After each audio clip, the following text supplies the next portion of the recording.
AP మంత్రి నారా లోకేష్ ఇవాళ పార్వతీపురం మన్యం జిల్లాలో పర్యటించనున్నారు. పాలకొండ నియోజకవర్గంలోని బామిని మండల కేంద్రంలో పార్టీ శ్రేణులతో సమావేశం కానున్నారు. ఈ నేపథ్యంలో అధికార యంత్రాంగం ఏర్పాట్లలో నిమగ్నమైంది. ఆంధ్ర, ఒడిశా సరిహద్దు ప్రాంతంలో బామిని ఉండడంతో పోలీసులు మరింత అప్రమత్తమై డేగ కన్నుతో తనిఖీలు నిర్వహిస్తున్నారు. బుధవారం కలెక్టర్ ప్రభాకర్ రెడ్డి, ఎస్పీ మాధవరెడ్డి, జేసీ యశ్వంత్ కుమార్ రెడ్డి, సబ్ కలెక్టర్లు పవర్ స్వప్నిల్ జగన్నాథ్, వైశాలి ఏర్పాట్లపై సమీక్షించారు.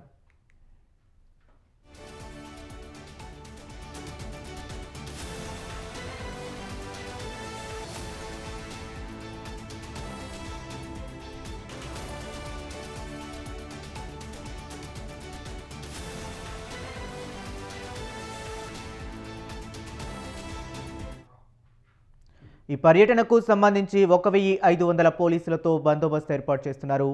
బత్తిలి నుంచి బామిని వరకు అడుగడుగునా పోలీసులు పహారా కాస్తున్నారు. 7 డీఎస్పీలు, 24 మంది సిఐలు, 51 మంది ఎస్ఐలు విధుల్లో ఉన్నారు.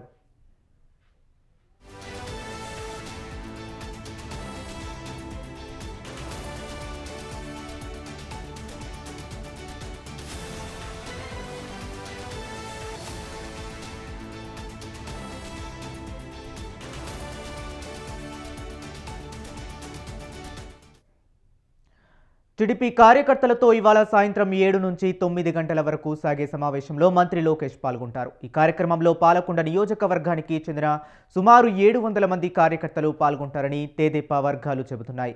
సభ్యత్వ నమోదులు, పార్టీ కార్యక్రమాల్లో చురుగ్గా పాల్గొని 39 మందికి పార్టీ కార్యాలయం నుంచి పిలుపు అందింది. వీరిని మంత్రి చేతుల మీదుగా సత్కరించి ప్రశంసా పత్రాలు అందించనున్నారు.